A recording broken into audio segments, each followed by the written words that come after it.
Hello friends, in this series we are taking up more number of environment questions on the same pattern like the way we have taken up before, and the goal is to understand क्या questions हैं, कैसे आ रहे हैं, क्या आ सकता है, हमें कितना आता है। सिर्फ गोल ये नहीं है कि आपको राइट आंसर बता दीजिए, गोल ये है कि आप खुद भी ढूंढें और खुद भी सोचें कि क्या गलती हम कर सकते हैं ताकि हम उस पर काम कर सकें। तो क्वेश्चन है consider the following events, first reptile बहुत बढ़िया, फर्स्ट इंसेक्ट्स बहुत बढ़िया, शेल्ड एनिमल्स बहुत बढ़िया, फर्स्ट मैमल्स। अब ये देखते ही मान लो आंसर भी नहीं मैंने नीचे का पढ़ा है, arrange the following events in the chronological order of their origin, तब भी मेरे दिमाग में इसको पढ़ते ही दिमाग में आ जाना चाहिए अगर मैं ब्यूरोक्रेसी के एग्जाम के लिए प्रिपेयर कर रहा हूँ तो इसमें फर्स्ट क्या नहीं हो सकता या क्या हो सकता है। ऑब्वियसली फर्स्ट मैमल्स तो पहले नहीं हो सकते। अब क्वेश्चन ये उठता है फर्स्ट मैमल्स पहले नहीं हो सकते तो लास्ट क्या होंगे, शेल्ड एनिमल्स लास्ट होंगे कि फर्स्ट मैमल्स फर्स्ट होंगे, तीन या चार में से। या फिर आपको पहले पता होना चाहिए कि पहले क्या आया, पहले इंसेक्ट आया कि पहले रेप्टाइल आया। बताइए औशिक जी, आपने क्या किया है, कैसे करना है, क्या हुआ? सर मैंने तो ए मारा है, इसका आंसर नहीं मिला सर, किसने डाला इसका था? आंसर नहीं मिला था सर, इसलिए मैंने डाला यहाँ पर। नहीं मिला। ए मैंने आपने मारा। बोला हाँ पहले सर। फर्स्ट इंसेक्ट, फिर फर्स्ट रेप्टाइल, फिर आपने बोला शेल्ड एनिमल्स और फिर आपने बोला मैमल्स, फर्स्ट मैमल्स। ओके, तो क्या नहीं मिलने मैमल वाला क्या लास्ट में है? होगा ये पता ये था तो सर। ये तो जियोलॉजिकल चार्ट जो है आपका, जो आपका ईरा वाइज जो आपका चार्ट है, जो एक there is a geological development, उसका पार्ट है ये। किसी और को कुछ कहना है इसमें? सर सी हो आंचल, सकता है। 3214। पहले शेल्ड एनिमल्स आएंगे। अब शेल्ड एनिमल्स होते क्या है ये पता होना चाहिए। वुडन शेल्ड हाँ animals, that's the point is. तो सर, ये शेल्ड कोई, एनिमल्स आएंगे ना पहले। हाँ that's what I am saying कि हमें शेल्ड एनिमल्स पता होने चाहिए। मैं तो एक डिटैच पर्सन की तरह यहाँ पर आंसर को निकालने में मदद कर रहा हूँ, मैं इन्फॉर्मेशन नहीं दे रहा हूँ। क्योंकि ठीक है, हमने हो सकता है कि कई बार हमने पढ़ा हो लेकिन हमने ध्यान ना रहे तब की हम बात कर रहे हैं, अदरवाइज पढ़ने के बाद तो ध्यान रहेगा ही। आप कहते हैं कि पहले शेल्ड एनिमल्स आएंगे, फिर आप कह रहे हो रेप्टाइल इंसेक्ट आएगा, फिर रेप्टाइल आएगा, फिर मैमल्स आएंगे। शेल्ड एनिमल का एग्जाम्पल है बाबा, मानसी? सर टॉर्टोइज टर्टल हो सकता है। सर मेरे हिसाब से ओके, ए ही होना चाहिए। First insects, reptiles, then shelled animals and mammals. तो I leave it to you people and then इसको हम दोबारा अगर डिस्कस करते हैं या दोबारा अलग से देखते हैं, इवन सेपरेटली ऑल्सो, तो we will definitely go for it. लेकिन ये एक हमने एक व्हाट आई शुड से एक कॉन्सेप्ट या एक कह लीजिए एक हमने फैक्ट को रिकॉग्नाइज किया कि ये पता होना चाहिए। इसमें भी पूरे एग्जांपल्स होने चाहिए। I don't want to jump to conclusion so that we will be taking time. मेरे हिसाब से जो है दोनों बातें, अगर आप नॉर्मल सेंस से देखते तो बात दूसरी है। लेकिन जो जियोलॉजिकल ईरा, जैसे कि जियोलॉजिकल ईरा की मेरी कहने का मेरा मतलब है कि अगर हमें आइडिया जरा सा हमें होना चाहिए बाकी भी का, कि फर्स्ट केम व्हाट। अगर सर किसी को इसका आंसर सी है। नहीं, ठीक है, अगर किसी को मान लो बायोलॉजी का कुछ आइडिया ही नहीं है तो फिर तो वो मारेगा जैसे औशिक ने मारा, लेकिन वो ठीक भी हो सकता है, लेकिन कॉमन सेंस से ये नहीं चलते हैं। ये देयर इज अ वे, क्योंकि एनिमल वर्ल्ड एक मिसनोमर हो गया यहाँ पे उस तरीके से। शेल्ड एनिमल्स का एक पीरियड है, और शेल्ड एनिमल्स जो है वो आप कह लो कि एक्वेटिक भी हो सकते हैं और लैंड बेस्ड भी हो सकते हैं बेसिकली। तो शेल्ड सर एनिमल अगर इसमें मान लो, द लॉजिक इसकी जो आइस एज टाइप जो स्टार्टिंग में एटमॉस्फेरिक वो था, तो that was not conducive for life. तो शेल्ड नहीं एनिमल्स वो तो है ही basically shelled that was animal. Uh देखिए डिफरेंस शेल्ड मैकेनिज्म। एनिमल का जैसे अब आपने टॉर्टोइज बोला, मैं तो इसको और भी सिंपल सोच सकता हूँ, ऑयस्टर्स हो सकते हैं शेल्ड एनिमल, मोलास्क जो छोटे छोटे होते हैं वो हो सकते हैं। मुझे बाकी याद नहीं आ रहा। और ये मोलास्क और जो ऑयस्टर्स है ये तो नेचुरली पहले आने चाहिए अगर उस तरीके से मैं सोचूं तो, पर यू ऐसे नो। इसमें अगर आप सोच सकते हैं कि पहले हाँ। लाइफ फॉर्म होगी और ओशियन में, फिर land। हम्म, तो सेल्ड एनिमल वह already present in the ocean, तभी बाद में इंसेक्ट आएगी लैंड पे। तो ये भी एंगल हम जो सोच आपने सकते जो हैं। एग्जाम्पल दिया वो इसलिए पहले हो सकता है सर। हाँ कि मतलब मैं एक बात बता रहा हूँ, क्योंकि ये तो ठीक है, we are in the learning process, लेकिन बाद में तो दिक्कत हो सकती है अगर एग्जाम में तो हमारे पास इतना टाइम नहीं होगा ना, है? तो इसीलिए कॉन्सेप्ट्स को हमें देखना पड़ेगा कि स्मार्ट, कुछ ना कुछ स्मार्ट होता है, उस स्मार्ट के हिसाब से हमें देखना पड़ेगा। तो तो मतलब शेल्ड एनिमल्स यहाँ पर नेचुरली साइंटिफिकली करेक्ट ज्यादा होना चाहिए, लेकिन still we will see into details.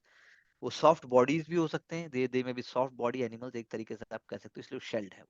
पर एनिमल वर्ड से नेचुरली अगर मेरा कॉन्सेप्ट क्लियर नहीं है तो मैं 3 नंबर पे जाऊंगा नहीं पहले। और एक और लॉजिक में अगर कहूं तो भैया सब जगह 2 2 2 दिया हुआ है, अकेला ये एक 3 है। तो ये वही बात है, जिसके पास हिम्मत होती है उसी का भगवान मदद करता है। तो जिसको थोड़ा सा भी क्लैरिटी है तो वो पकड़ लेगा। चलिए आगे, ज्यादा डिटेल में तो हमें बात ही नहीं करनी है। The following is not responsible for increase in the biodiversity। हमेशा नॉट के क्वेश्चन में ध्यान रखिएगा, ये भी गलती हो जाती है। नॉट के क्वेश्चन आने से हमारे माइंडसेट को अचानक से नॉट और यस में अफर्मेटिव और नेगेटिव स्टेटमेंट जैसे मैं कहूँ, दोनों में हमें कंफ्यूज होता है। तो विच of the following is not responsible. तो आप या तो इतने स्मार्ट बनिए, फटाफट से देखिए कौन सा रिस्पॉन्सिबल है, एक रह जाएगा। Not responsible for increase in the biodiversity of an ecosystem. तो प्रोडक्टिव ऑफ इकोसिस्टम बायोडाइवर्सिटी से जुड़ा हुआ है।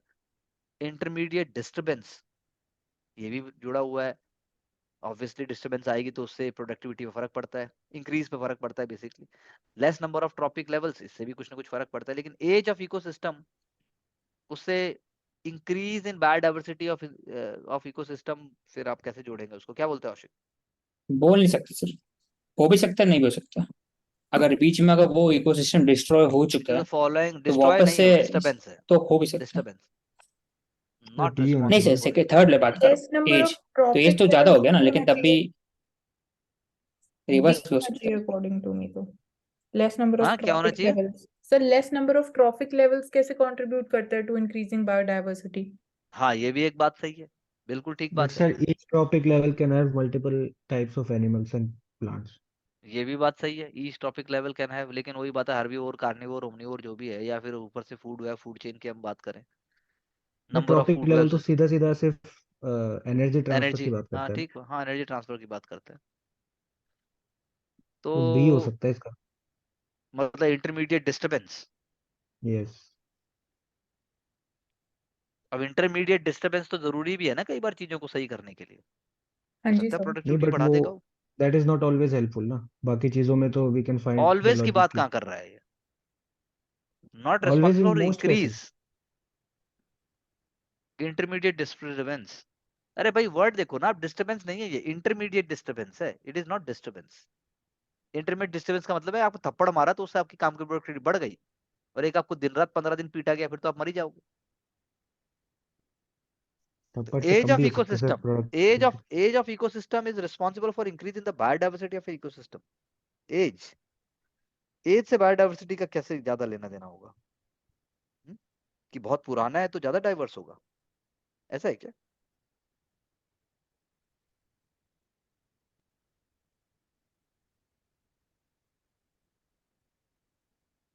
एज, मैं भी एज के साथ जाऊंगा अगर मैं आपको स्टूडेंट लॉजिक से बोलूं।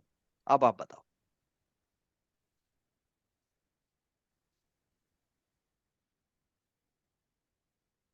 हेलो, चलें आगे? हाँ सर। जी सर। चलिए, we are just discussing, no problem, please take out the areas. Cryogenic indicator of climate change, ये तो पूरा क्वेश्चन आएगा।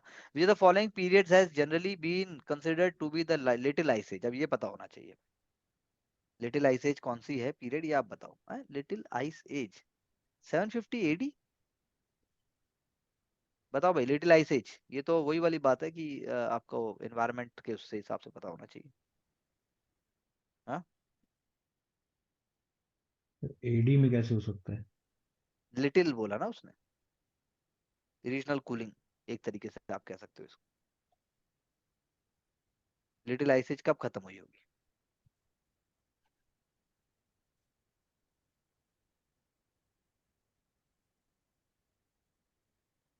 1870, 1870 एडी, 1650 या 1050, 1650। बताइए बताइए।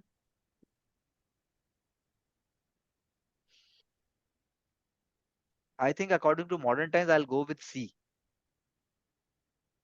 क्योंकि मतलब क्या लॉजिक बोला जाए, इंडस्ट्रियलाइजेशन तो उसके बाद ही आ रहा है। सी है सर इसका आंसर। सी है, मतलब I may not be knowing the correct way but then it can be सी।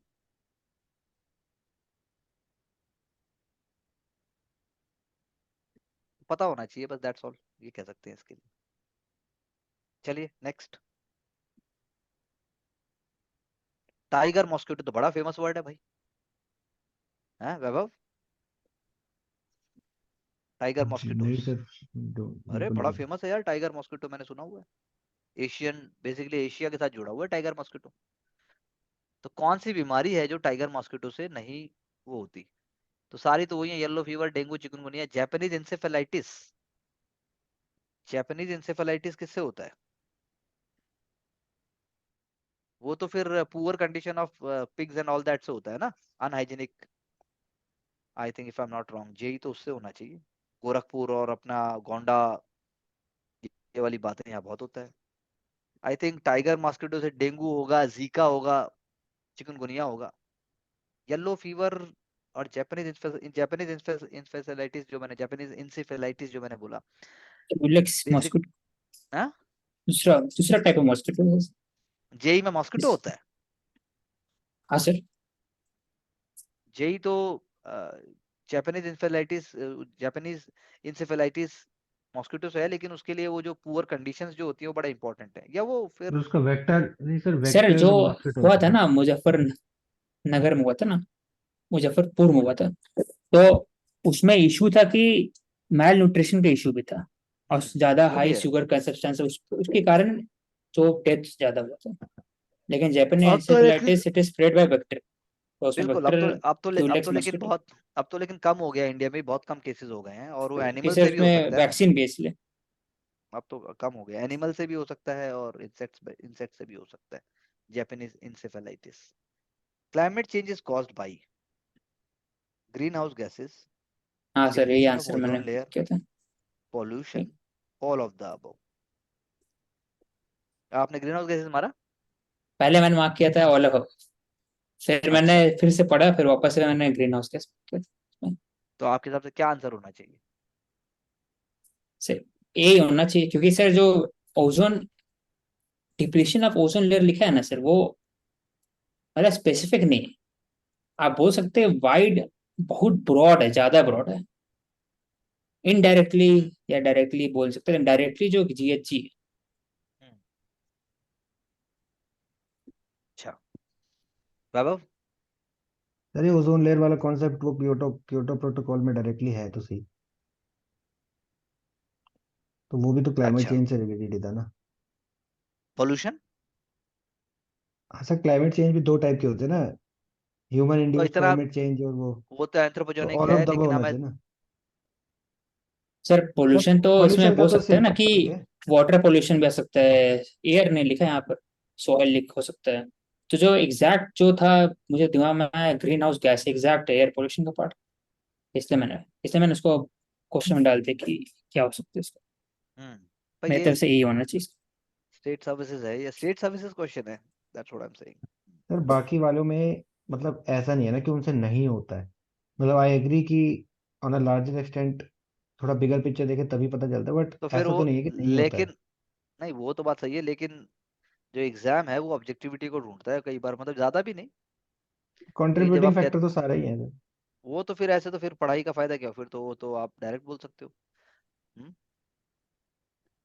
लेकिन पॉइंट ये है ना, पोल्यूशन के अंदर आ जाएगा ग्रीन हाउस गैस भी, अगर वो वाली बात है तो, क्योंकि फॉसिल फ्यूल से पोल्यूशन होता है, और पोल्यूशन इज ए कॉज, तो सारे आ जाएंगे भाई उस हिसाब से तो, कौशिक जी। तो आपने तो पहले ठीक मारा डिप्लीशन फिर, ऑफ है? Depletion of ozone layer So, ozone layer भी तो को, इसलिए होता था कि जो अर्थ का एटमॉस्फेयर ज्यादा ओवर हीट ना हो। अब डिप्लीट हो रहा है तो उसकी वजह से भी टेम्परेचर तो इंक्रीज होगा। हम्म, आपने पॉइंट बोला। नहीं, पहली बात है कनेक्टिविटी होनी चाहिए कि नहीं होनी चाहिए, लेकिन मेरे हिसाब से जो डिप्लीशन ऑफ ओजोन लेयर है वो मेजर कॉज नहीं है, वो तो अपने आप में ही एक कॉन्सिक्वेंस है। So it is not a cause for climate change. तो B can not be the cause and that is why D can not be the answer. A हो जाएगा। सर लेकिन कॉन्सिक्वेंस दे आर होगा linked, अगर, they तो are linked, climate change and depletion of ozone layer are linked, but it is not a major cause for climate change। Sir लेकिन question तो major cause बोल नहीं रहा ना, सिंपली बोल रहा है is caused by. caused by, yes, by caused by, तो by में मैं फिर अगर मुझे कॉन्सेप्ट क्लैरिटी है ओजोन लेयर के यहाँ की, तो मैं फिर भी ए ही मारूंगा, नहीं तो मैं डी मार सकता हूँ। मैं लेकिन ए मारूंगा, बिकॉज अगेन एग्जामिनेशन बॉडी के ऊपर है, ए मारना चाहिए मेरे हिसाब से तो। नेक्स्ट,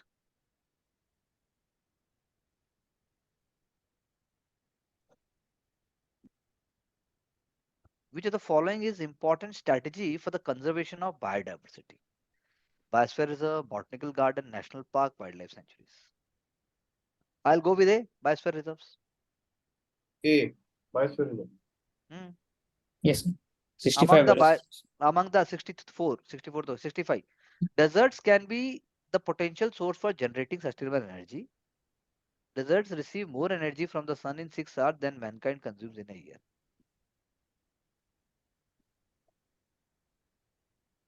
बात तो ठीक है भाई, मैं तो जाऊंगा both A and correct and A is the correct. R, both A and R are true and R is the correct explanation of A. I'll go with that. हाँ जी आप सर। बताओ। Yes sir. सर उसमें सिर्फ are में एक doubt था, ऐसा मतलब हो सकता है, पर इसलिए यूपीएससी मैंने ऐसे मार्क नहीं कर दिया। करता हूँ, क्योंकि 6 घंटे और 8 घंटे ऐसे एग्जैक्ट नहीं लिखा करता। हुआ था ना, हाँ सर, हाँ, तो फिर मुझे लगा, लेकिन हो सकता है तो फिर। अरे मोर एंड मोर बोल रहा है, एग्जैक्ट कहाँ, मोर हाँ, एनर्जी इन 6 मतलब इस आवर्स। 6 घंटा में ही पूरा जो साल अरे भर में जितना भी ह्यूमैनिटी है तो कंज्यूम मैनकाइंड करता में है। रहे ना, बिल्कुल। हाँ तो मैनकाइंड एक जनरल बात है यार, यहाँ पे ऐसा भी कुछ नहीं। क्या है, विच of the following is the most stable stable ecosystem? अब इकोसिस्टम, ये क्या क्या डेजर्ट, डेजर्ट माउंटेन, है, mountain, ocean, ocean, forest. Forest. हाँ तो स्टेबल कौन सा है, तो एक ही होगा। मोस्ट स्टेबल इकोसिस्टम बताओ, ये पता होना चाहिए ये भी। तो ये गलत हुआ सर पूरा। तो ये नहीं मैंने होना चाहिए ना गलत। ऐसा क्वेश्चन अगर आप एग्जाम में गलत करते हैं तो भाई आप कट थ्रोट कंपटीशन में नहीं सरवाइव कर सकते, क्योंकि सर हम थर्ड गलत ऑप्शन नहीं क्या कर है? रहे। एक है आपका डेजर्ट, एक है आपका माउंटेन, एक है ओशियन, एक है फॉरेस्ट। आपको पता ही होना चाहिए 100% ये तो यार। मोस्ट स्टेबल मेरे हिसाब से आपने क्या मारा था, फॉरेस्ट मोस्ट स्टेबल है। कैसा? फॉरेस्ट ओशियन होना चाहिए, फॉरेस्ट मान रहा था इसमें। ओशियन होना चाहिए मोस्ट स्टेबल। ये आपको बात कर कारण रहे भी हैं सर, पता होना चाहिए। ह्यूमन इंटरवेंशन का बात कर रहे हैं सर। अरे कुछ भी हो जाए, मुझे इतना लगा टाइम सर ही किधर बायोडाइवर्सिटी मिला। ज्यादा रहेगा मुझे लगा अरे तो बकवास कर, कॉन्सेप्चुअल क्लैरिटी नहीं। तो फिर वही बात है, can't handle the ocean bomb होगा एंड सर देन इसका? ओशियन ही होना चाहिए। लीस्ट स्टेबल बताइए। माउंटेन होगा लीस्ट, तो डेजर्ट क्यों एक नहीं तरीके होगा? से।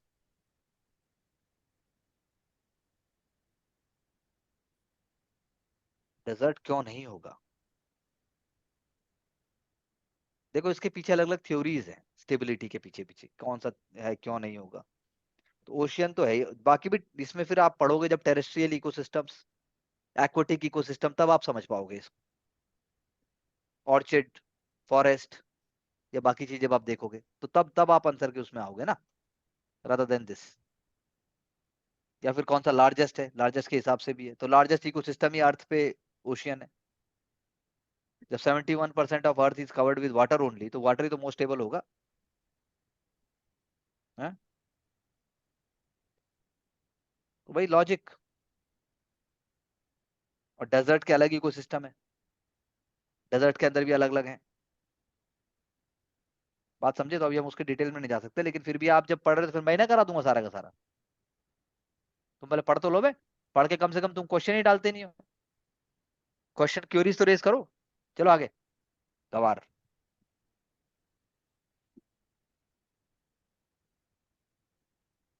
The most populated desert in the world, अब ये भी बड़ा अच्छा क्वेश्चन है। Most populated desert in the world, ये पूछ रहा है क्वेश्चन है। यस, इसका answer Thar.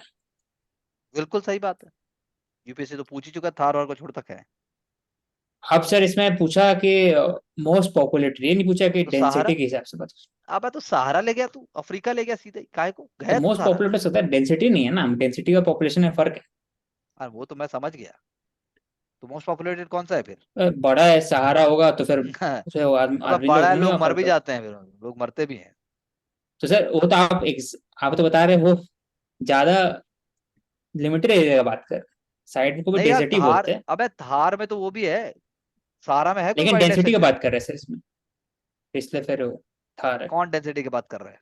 Thar? Most popular desert, हाँ, हाई डेंसिटी है क्वेश्चन वर्ल्ड में। क्वेश्चन कहाँ बोल रहा है कि most popular density in the, answer क्या है इसका? हाँ, तो आंसर मैंने देखा सर, मोस्ट पॉपुलेशन बेस्ड में डेंसिटी जो है वो थार का सबसे तो वर्ल्ड में। थार आएगा कि सहारा आएगा आंसर में? जहां देखे से वो थार ही बोले। डेंसिटी तो बोल ही नहीं रहा ना सर, वो तो मोस्ट पॉपुलेटेड डेजर्ट बोल रहा है। तो फिर कौन सा है मोस्ट पॉपुलेटेड? गोबी वोबी तो हो नहीं सकता, कालाहारी और सहारा दोनों भाई भाई हैं। अफ्रीका की पॉपुलेशन है कितनी ऐसी? इंडिया तो वैसे ही मोस्ट पॉपुलेटेड है चाइना के बाद।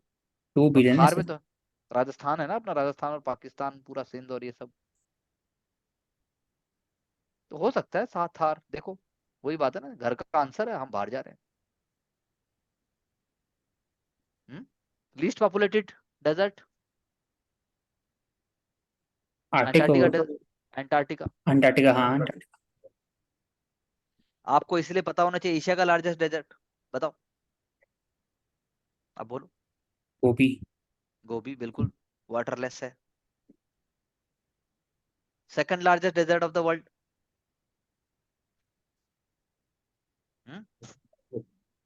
सेकंड गोबी होगा। आर्कटिक डेजर्ट होगा सेकंड लार्जेस्ट मेरे हिसाब से, अगर अंटार्कटिका सबसे बड़ा है तो कोल्ड का आर्कटिक उससे छोटा है। तो कोल्ड, अब डेजर्ट बोल रहा है तो डेजर्ट डेजर्ट है, ऑप्शन में दे रहा है, तो उसके बाद सहारा आएगा, फिर आपका सहारा के बाद ग्रेट ऑस्ट्रेलियन डेजर्ट आना चाहिए, फिर बाकी देखोगे आप। और इंडिया का लार्जेस्ट डेजर्ट हाँ कितना है इसका? कितना स्क्वायर माइल्स है? आइडिया कुछ? अराउंड 80,000 स्क्वायर किलोमीटर होना चाहिए।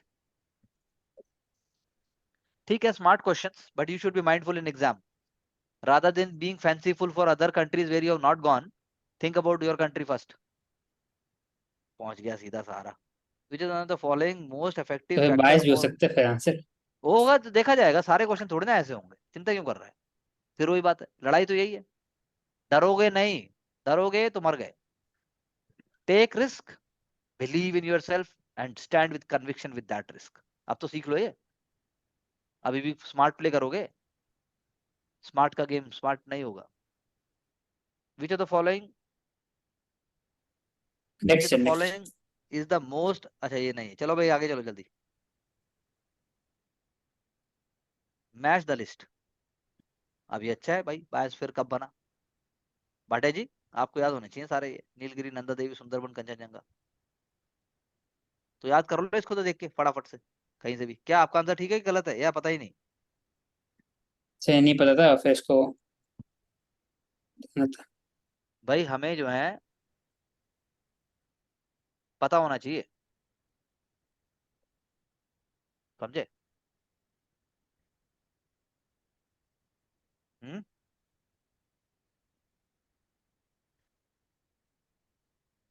क्या बोलते हो? सर ये तो पता है कि कंचनजंगा जो है वो लेटेस्ट है, 2000 का है वो सब। अरे एक से क्या होगा? आंसर तो उससे आ जाएगा।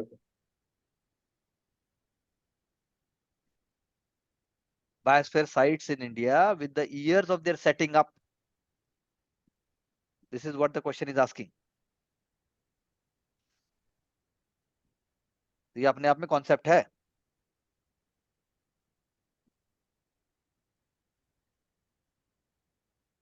बात समझे?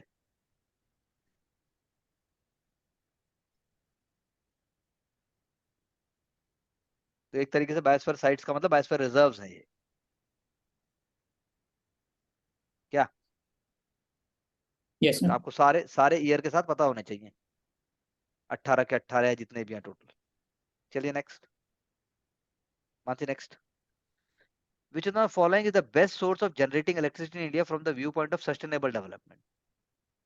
तो इसमें सो क्या गड़बड़ हाइड्रो है? इलेक्ट्रिसिटी। ठीक, तो हाइड्रो हो सकता है, बिल्कुल हो सकता है, सस्टेनेबल डेवलपमेंट, या एटॉमिक एनर्जी भी हो सकती है। क्या बोलोगे? हाँ, sir These all hydro he subject होगा।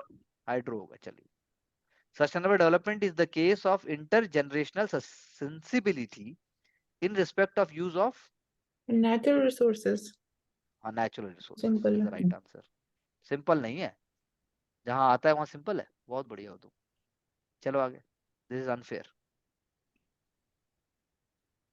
सिट्रस क्रैकर, अब ये पता होना चाहिए भाई, ये सब रटने वाला है। Red rot disease of sugar cane, कृष्णकांत डिजीज ऑफ पोटैटो, साहू डिजीज ऑफ व्हीट। एक बार देखिए, ढूंढिए, करिए। चलिए next. Which of the following is decreasing order of the following biosphere reserve from the point of view of the length? देखो आ गया ना, बताओ भाई, कौन बताएगा? लार्जेस्ट से स्मॉलेस्ट बताना है मेरे ख्याल से। Sundarban, gulf of Mannar, Pachmarhi, Kanchenjunga. मैंने बताया भी था उस दिन व्हेन वी डिस्कस। स्मॉलेस्ट कौन सा है, ये कौन सा है, ये already we have discuss this. Check out in that another of discussion of ours, of video of ours, in which I have discussed separately in environment. Sir, I think it should be Sundarban, then Gulf of Mannar, then Panchmari, then Kanchanjunga. Kanchenjunga, according to you, should be the smallest. Among them, it is the smallest. ठीक है, I can't recall that way because my focus was on just sharing, so I can't recall right now, but then you have to know about this. ये आपको पढ़ते time देखना है। Okay, this is also a good question. What will be the decreasing order of the following which contribute to greenhouse effect? बताइए, सबसे ज्यादा सबसे कम। ये तो it should be on your tips always with percentage. Carbon dioxide is more than methane, methane is more than chlorofluorocarbons, is more than nitrous oxide, और उसके बाद बोल रहा है वो सबको अलग रख दिया है। बताओ भाई। ए होगा इसका आंसर सर। ए होगा इसका आंसर। तो एवरीबॉडी नाइट्रोजन एग्री? नहीं नहीं सर, इसका आंसर डी होगा। डी होगा ना डी सर? होगा। क्या होगा? D. Contribution to CO2 is greenhouse more than effect. CH4 is more than nitrogen dioxide is more than CFC. CFC least है। डी।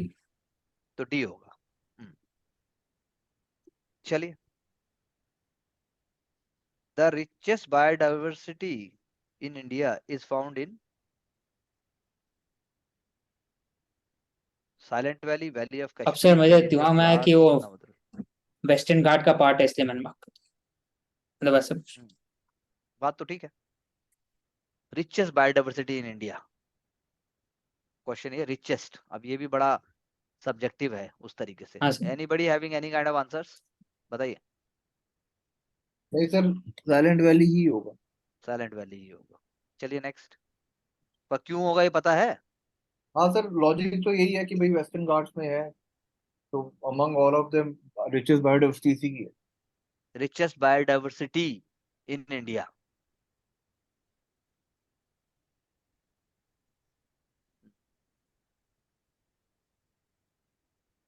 हाँ, बात ठीक है। चलिए नेक्स्ट। क्योंकि वेस्टर्न घाट में मैक्सिमम डाइवर्सिटी है, तो उस हिसाब से आंसर बिल्कुल ठीक बोला। Which one of the following is the correct order in which the gases from atmosphere disappear as the one moves from the surface of the earth? Wow. तो आपने क्या हमारा carbon dioxide, nitrogen, oxygen. So the carbon dioxide disappears fastest and the most. नहीं sir, मेरा concept था कि जो stratosphere में ना, उसको ओजोन लेयर है, तो वहां पर ऑक्सीजन होना जरूरी है, तभी जाके वो O3 बनता है सनलाइट के अंदर। तो मतलब कि गलत है सर। तो क्या होना गलत है चाहिए? सर। क्या होना चाहिए?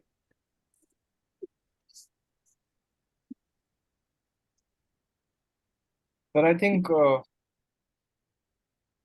उल्टा होगा ना, ऑक्सीजन फिर नाइट्रोजन फिर CO2। औशिक?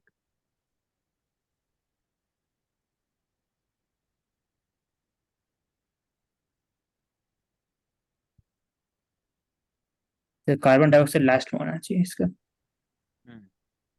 Oxygen, nitrogen, carbon dioxide. ठीक है, अभी मैं इस बात को छोड़ रहा हूँ। आप ढूंढो और करो और मुझे बताओ। चलो आगे। Paris Agreement adopted COP21 in December 2015 will be effective provided the document is signed by, बोलो, फैक्चुअल है ये तो बिल्कुल। हाँ सर, इसका तो आपका आंसर ठीक है कौशिक या गलत है? नहीं सर, सॉल्व नहीं की सॉल्व भी नहीं किया, क्यों? सर, एग्जैक्ट पता नहीं होगा इसमें सॉल्व, तो फिर मैं लेकिन न्यूज़पेपर में आता है ऐसा facts, we must all know about this. Anyone coming with the answer? Sir इसमें एक चीज तो ये है कि 55% of global green house gas emission, मतलब एटलीस्ट 55% का, कुछ 51% तो फिर भी लॉजिकली सेंस बनता है। बट जो मेंबर्स हैं वो 51 है या 75 है, आई am not sure, but I think 75 members and एक 51%। आंसर लीजिए, उसके बाद अपना देखिए और फिर then again speak with me. This is nothing to as such put off. चलिए next. The main cause behind the movement of air in atmosphere is, wow, Samarth, for atmospheric pressure. difference in humidity, difference in atmospheric pressure. So I believe these all are questions in environment as of now. We'll pick up the next set and we'll take away our learnings and we will try to work upon them and discuss more. Thank you very much.